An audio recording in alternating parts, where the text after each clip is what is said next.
Gotcha.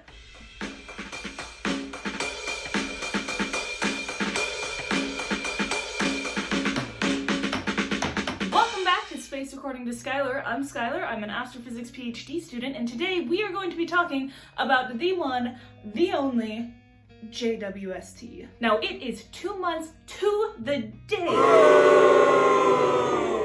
since we got the first images from JWST on July 12th. And in those 2 months, so much has happened. So in this video, I just want to talk about some of my favorite things that I've seen come out of JWST since it's been fully operational. It's gonna be a lot of pretty pictures. I can't wait. I do want to say I will be calling it JWST, and this isn't something I've talked about on here before, but JWST stands for the James Webb Space Telescope. James Webb was a NASA administrator in the 60s. Now, unfortunately, he led NASA during a period where there was a lot of homophobic policies and actions. And as a bisexual woman who loves space, I just don't really want to celebrate him. But I do want to celebrate this telescope, so that is why I always say JWST. And just so you know, in my mind, that stands for the Jelly Welly Space Telly. Now you should feel free to do absolutely whatever you want. This is just my personal choice. Plus, Jelly Welly Space Telly is an objectively better name than anything else. So, without further ado, let's start talking about all the amazing things that our dear friend Jelly Welly has done for us. Obviously, on July 12th, we had the first batch of images, and they were incredible. I've already done a whole video on them, so you can go check that out. I'm just gonna show them here again so we can admire their beauty. So that was the first thing that we got, but let's talk about what we've gotten since then. Since those images, JWST has been very busy, pretty much constantly observing. Now, we haven't actually seen all of the data JWST has produced, and that has to do with how the telescope is commissioned. When astronomers applied for time on JWST, they could request an exclusive access period, where essentially only they could see that data before it was showed to the public at large. This is so they get the first chance at writing their papers and doing their research. All of the data will become public eventually, but it's just not all available yet. So what I'm going to show you in this video are either the images and data that the JWST team has released, or things that I have found from other scientists working on JWST data who have either already submitted a paper for publication or were just willing to share their pretty pictures online. These aren't going to be presented in any particular order, it's just going to be as I think of them, and we are going to start in our own solar system with Jupiter. Now, this image is so cool. First off, it's gorgeous. All of these images are going to be gorgeous. That's a given. But there's so much that this image shows us. When you look at Jupiter in infrared light, which is what JWST is sensitive to, you can see details that aren't visible invisible. Things like the rings. Did you know Jupiter has rings? In fact, every single one of the 4 outer planets have rings. Saturn is just the only one that are really big and bright that we can see. But in infrared, Jupiter's rings are clear, as are its auroras. Just like on Earth, the magnetic field of Jupiter directs charged particles to the northern and southern poles, and there they interact with the atmosphere, producing auroras. You have some moons, you have the Great Red Spot. It's just all in all a fantastic image. One more amazing thing about this image of Jupiter is that it wasn't actually processed by NASA. This image was processed by a citizen scientist named Judy Schmidt, and I love how you don't have to have a formal training in astrophysics to enjoy and utilize this JWST data. Now let's stick around in the planet category, but move out of the solar system, because one of the things JWST is really powerful for is exoplanet research. Specifically, taking spectras of the atmospheres of exoplanets. JWST, we know, has already looked at tons of different planets and planetary systems, and not all of that data is available yet.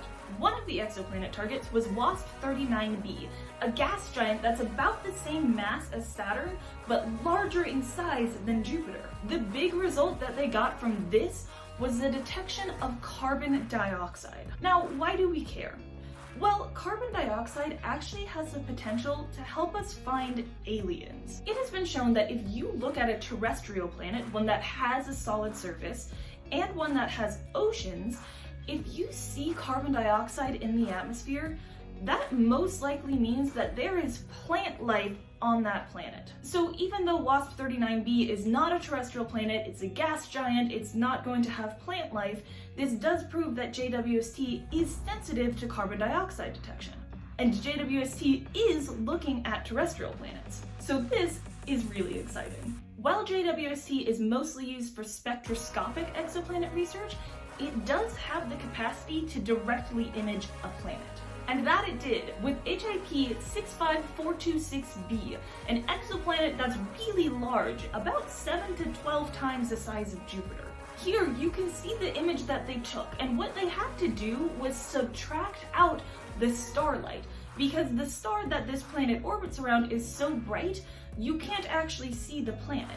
But once they both blocked out the starlight with something called a coronagraph and subtracted out the diffraction patterns from that star, they were able to directly image the exoplanet in several different filters. It's worth noting that this isn't new. Hubble has directly imaged exoplanets before, but because of the successes of JWST with this very large exoplanet, they think that they can directly image smaller planets than Hubble was ever able to do going forward. Now, these are two of the big exoplanet results that I've seen released, but here's a list of some of the other targets that I know JWST has looked at. So now let's talk about some of the pretty pictures, which, to be honest, are my favorite.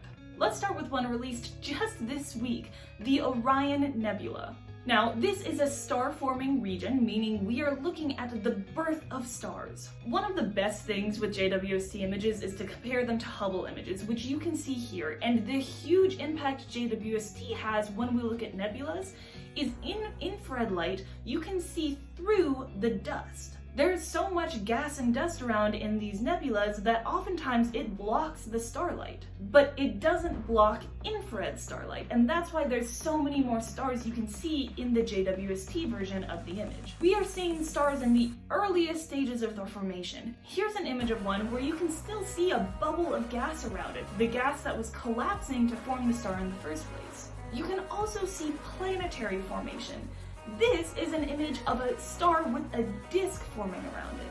These protoplanetary disks are what we think our solar system formed from. So it's so amazing to get images like this, because it's essentially telling us things like how our solar system behaved 4.5 billion years ago. Again, gorgeous image, absolutely absurd, totally unacceptable. Speaking of nebulas, up next is what might just be my favorite picture JWST has released so far. This is the Tarantula Nebula, and it is not in our galaxy. This is not in the Milky Way. It is in the Large Magellanic Cloud, which is a satellite galaxy that is slowly in the process of falling into the Milky Way. Now, this is the brightest and most active star-forming region in any of the nearby galaxies, and so there is so much going on here. You can see that hole in the center, which was actually created when newly formed stars blew out the gas around them. Obsessed. I'm obsessed. How does this actually exist in the universe? There have also been some incredible images of galaxies released by teams using JWST data. This might be one of my favorites. It's called the Phantom Galaxy, and it is just spooky. I don't know, I feel like I'm gonna fall into this abyss. Absolutely freaky, but also pretty. Those weird cobwebby type shapes are formed by gas and dust, and then there's a big bright region of star formation in the very core of the galaxy. JWST has also gotten images of the Cartwheel Galaxy, which we think is a galaxy that actually had another galaxy go through it in the past. This pushed out a ring of gas and stars with a central region still in place, leaving this kind of wheels and spoke formation. And you can see those spokes way more clearly in the infrared than you can in visible light. There's also NGC 1365, which is a barred spiral galaxy, and again, the structure that you can see in infrared is completely different than what you can see in visible. We get these insights into how the gas and dust is structured. And finally, I'm going to end this off with another deep field, because that's one of the things JWST is most amazing at. This is from the Sears project, and this is larger than that deep field we got with the first data release. It's about 8 times bigger in the sky. Just look at how many galaxies are here. Now, I said this is large, but it's 8 times bigger than something that was the size of a grain of sand held at arm's length. So it's like 8 grains of sand held at arm's length. This is a tiny, tiny, tiny fraction of our universe, and it is chock full of stuff. And the galaxies are so beautiful. There are images in here of galaxy collisions, groups of galaxies, this fun little trail of galaxies. You could just spend all day looking through these images. JWST has been operating for only a few months. And what I've talked about here is only a tiny fraction. We are really in a new era of understanding our universe. And it is just so exciting to get to be alive and see these images. I hope you've enjoyed this little deep dive with me. I probably won't be doing these that frequently because JWST comes out with so much stuff. If, however, you do want to stay a little bit more up to date with all of the releases, I recommend following me on Twitter because I retweet everything I find about JWST. I will also make videos on my other platforms if there's one particular image that really catches my eye, so make sure you find me there. I just want to finish by saying again, thank you for 2,000 subscribers. I am just so happy to be here talking about space and sharing our universe with you. Have a fantastic rest of your week, and I'll see you next time.